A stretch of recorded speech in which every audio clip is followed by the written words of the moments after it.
सर्व आदरणीय विद्यार्थी मित्रांनो नमस्कार. महाराष्ट्र स्टेट परीक्षा पेपर क्रमांक 1 युनिट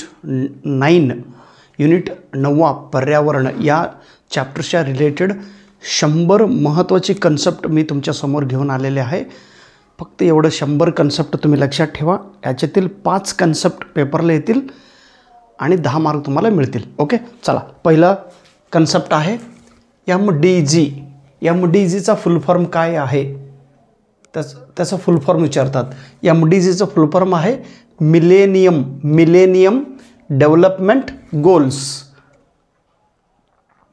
मिलेनियम डेव्हलपमेंट गोल्स.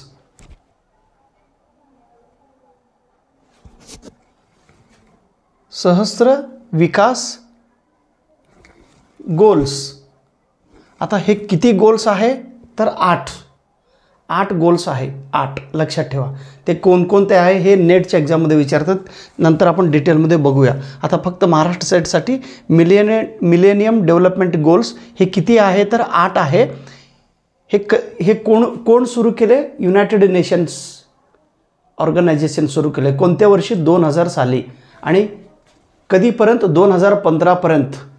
हे उद्दिष्ट, हे जे 8 गोल्स आहे हे पूर्ण व्हायला पाहिजे अशी त्यांचा अपेक्षा होती 2015 पर्यंत. हे लक्षात ठेवा. परंतु 2015 पर्यंत पूर्ण झालं नाही. म्हणून पुन्हा एकदा युनायटेड नेशन्स यांनी 2016 रोजी एक नवीन कन्सेप्ट मांडले. त्या कन्सेप्टचं नाव आहे SDG. एस म्हणजे sustainable development goals. Sustainable development goals ह्याच्यात किती आहे तर 17 गोल्स आहे. 17 गोल्स. ह्याला एजेंडा 17 असेही म्हणतात. एजेंडा 17. इथं 17 गोल्स बरोबर 169 टार्गेटसुद्धा आहे. 169 टार्गेट्स आहे.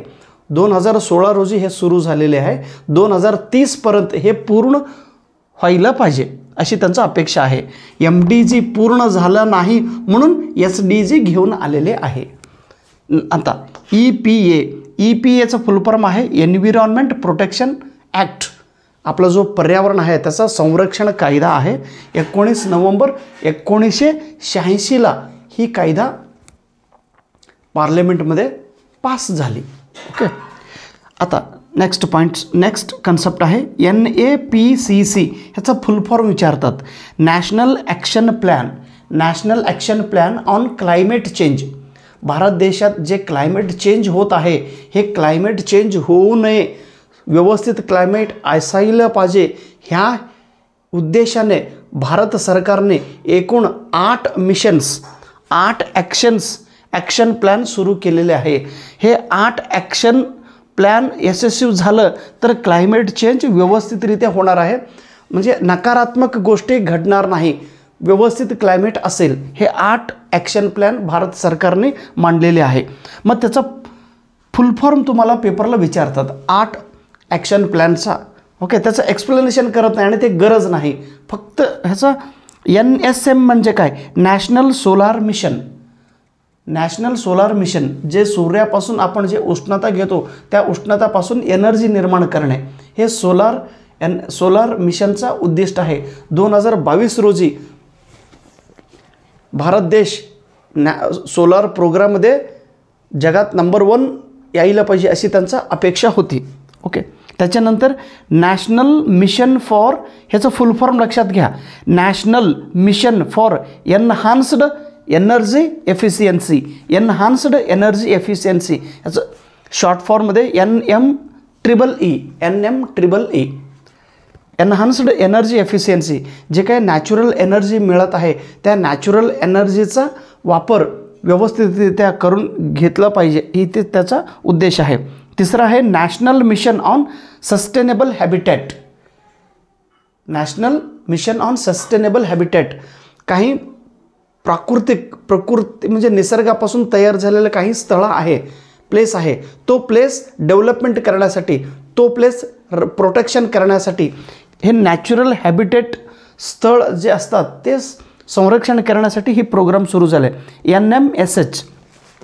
त्याच्यानंतर नॅशनल वॉटर मिशन NWM म्हणजे नॅशनल वॉटर मिशन. भारत देशात सर्व नद्या जोडणी करून देशातील वॉटरचा वापर व्यवस्थितरित्या वापर व्हायला पाहिजे अशी त्याची अपेक्षा आहे. नंतर national mission for sustaining the Himalayan ecosystem.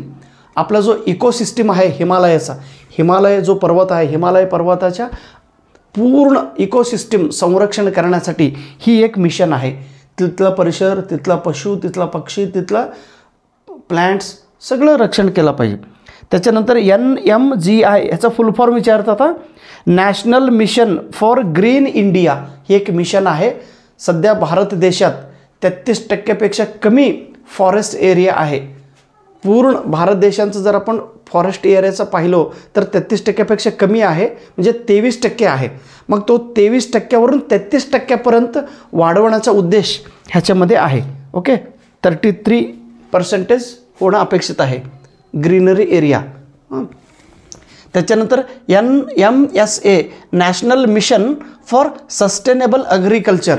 आपण जे शेती आपण करत आहोत हे शेती आधुनिक शेती आपण करीत आहोत, परंतु केमिकल्स वापर करून, रासायनिक खत वापर करून ॲग्रिकल्चरचे आपण नाश करीत आहोत. मग तो नाश होऊ नये, ॲग्रिकल्चरमध्ये सुधारणा यायला पाहिजे, ह्या हेतूने ही प्रोग्राम सुरू झालेले आहे. जे ॲग्रिकल्चरमध्ये क्रांती घडवणारा आपला जो स्वामीनाथन आहे, स्वामीनाथनना परवाच भारतरत्न पुरस्कार दिलेत. मोदी गव्हर्मेंटने खूप चांगले ही उपक्रम राबवलं नाही, जे हे ते चांगला माणूस आहे म्हणून त्यांना ॲग्रिकल्चरचा जनक डॉक्टर स्वामीनाथन, हरित क्रांतीचा जनक, the father of green revolutionary, त्यांना हे पुरस्कार मिळालेला आहे ॲग्रिकल्चरमध्ये सुधारणा आणण्यासाठी. त्याच्यानंतर NMSKCC national mission on strategic knowledge on climate change. Climate change होऊ नये म्हणून काही सुधारणा आपण केला पाहिजे अशी त्याचा योजना आहे. हे बघा, मी पुन्हा एकदा म्हणतो, I am not explaining any point here, only I am telling you the full form of that word and important of its meaning according to exam point of view. त्याच्यानंतर IPCC म्हणजे काय, इंटर गव्हर्नमेंटल. हे लक्षात घ्या, already these are very important concept. हे पेपरला आहे तसंच प्रश्न विचारतात.